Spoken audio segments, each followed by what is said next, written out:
श्री रुद्रम मित्रों, मैं आशुतोष त्रिपाठी सनातन साइंस में आपका स्वागत करता हूं। आज हम बात करेंगे महाभारत के एक ऐसे पात्र के बारे में जिसके बारे में शायद ही कभी आपको ये सोचने के लिए मिले या कहते हुए कोई मिले कि उसने फलाना काम गलत किया है। मैं बात कर रहा हूं महात्मा विदुर के बारे में। महात्मा विदुर वो व्यक्तित्व थे महाभारत में जिन्होंने हमेशा ये प्रयास किया कि सबको बराबर का हक मिले, किसी के साथ कुछ भी गलत ना हो।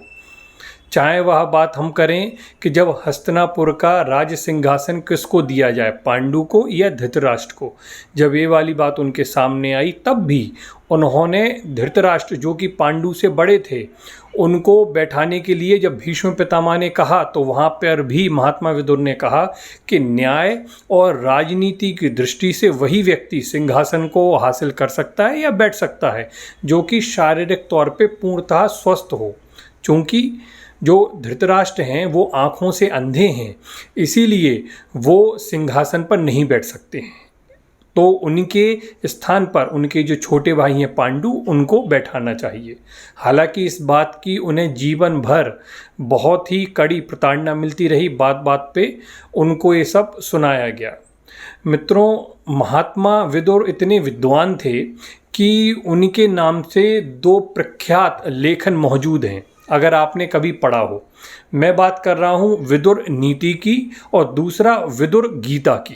खैर, आज हम बात करने वाले हैं कि महात्मा विदुर अपने इस जन्म से पहले क्या थे, उनका जो पूर्व जन्म था। आज हम सब इसके बारे में अच्छे से जानकारी साझा करेंगे। ये उस समय की बात है जब महर्षि मार्तंड जो हैं किसी कार्यवश अपने कुटिया से कहीं दूसरे नगर में भ्रमण के लिए गए हुए थे। वहाँ पे वो एक सुनसान स्थान पर शांति पाकर वहीं अपनी पूजा विधि के लिए रुक गए। अब हुआ क्या कि उसी समय उस नगर के जो राजा थे उनके यहाँ बहुत बड़ी चोरी हुई थी। जो चोर थे उनका कुछ सामान मार्तंड ऋषि जी के पास रह गया और बाकी चोर जो हैं वो भाग गए। बाद में जो चोर हैं वो भी पकड़े गए और मार्तंड ऋषि जो हैं उनको भी चोर समझ के पकड़ लिया गया। बाद में मार्तंड ऋषि जो थे उनको सूली के लिए सज़ा उनके लिए निर्धारित की गई और सूली पर उनको चढ़वा दिया गया। चूँकि मार्तंड ऋषि मंत्र दृष्टा हैं और उनके जो मंत्र हैं वो वेदों में हैं, तो चूँकि वो बहुत शक्तिशाली हैं इसलिए वह अपनी शक्ति से जीवित रहे। लेकिन ये सब जानकारी जब राजा को मिली कि ये चोर नहीं हैं, ये बहुत बड़े ऋषि हैं, तो उन्होंने मार्तंड ऋषि से क्षमा याचना की और उनसे आगे इस प्रकार की भूल नहीं होगी ऐसा सोचकर वादा कर कर उनसे वहाँ से वो चले गए। राजा को जब ये पता चला कि ये जो पकड़े गए हैं ये बहुत बड़े ऋषि हैं, ये चोर नहीं हैं, तो उन्होंने ऋषिवर से क्षमा याचना की। इसके बाद मार्तंड ऋषि ने उनको तो क्षमा कर दिया, लेकिन ये अपराध उन्हें उनके किस कर्म के लिए मिला था ये जानने के लिए वो यमराज के पास गए। मार्तंड ऋषि यमराज के पास गए और उनसे कहा कि मुझे जो ये सूली की सज़ा मिली है ये मेरे किस अपराध का दंड है, मैंने ऐसा कौन सा कर्म किया था जिसकी वजह से मुझे भोगना पड़ा। तो उन्होंने बताया कि जब वह छोटे थे तो उन्होंने एक सूप से एक तिलचट्टे को मार रहे थे, उसे मारने की कोशिश कर रहे थे, तो उसके अपराध के कारण आपको इस प्रकार का जो भोग है वह भोगना पड़ा, आपको दंड भोगना पड़ा।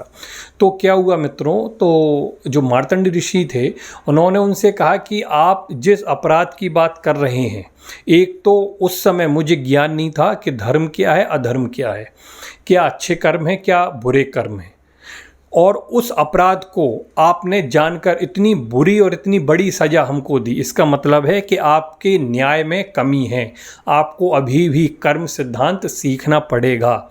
इसलिए उन्होंने यमराज को श्राप दिया कि वो 100 योनियों तक शूद्र बनकर पृथ्वी पर रहेंगे और वहाँ सीखेंगे कि वास्तविक अपराध क्या होता है और किस कर्म की क्या सज़ा होनी चाहिए।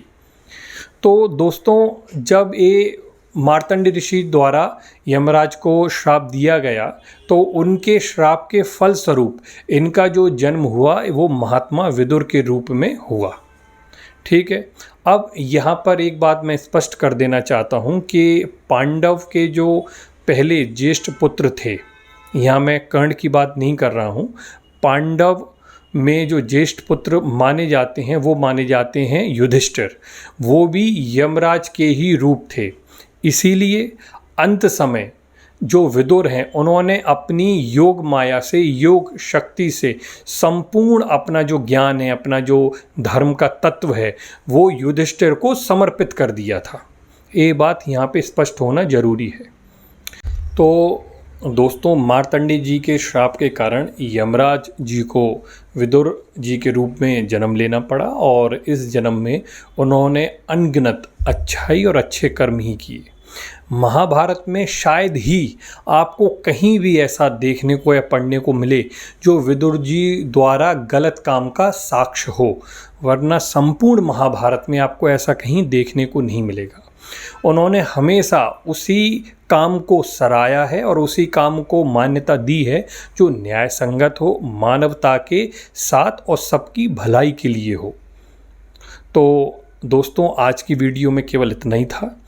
आज हमने जाना कि विदुर जी के पिछले जन्म में ऐसा क्या हुआ था कि उन्हें इस जन्म में विदुर का जन्म लेके आना पड़ा और वो महात्मा विदुर कहलाए। महात्मा इसलिए कहलाए क्योंकि इस जन्म में उनका जो प्रवृत्ति थी वो संपूर्ण महात्मा वाली थी। तो आगे फिर किसी नए टॉपिक के साथ मिलते हैं। और अगर आपको ये वीडियो अच्छा लगा हो, इस वीडियो में कोई जानकारी मिली हो, तो इस वीडियो को लाइक करें, चैनल को सब्सक्राइब करें, बेल आइकन को प्रेस करें और इस वीडियो को शेयर करें ताकि उन सभी लोगों तक ये जानकारी पहुंच सके जिन लोगों के पास ये जानकारी अभी तक नहीं है। तो फिर मिलते हैं, तब तक के लिए श्री रुद्रम मित्रों।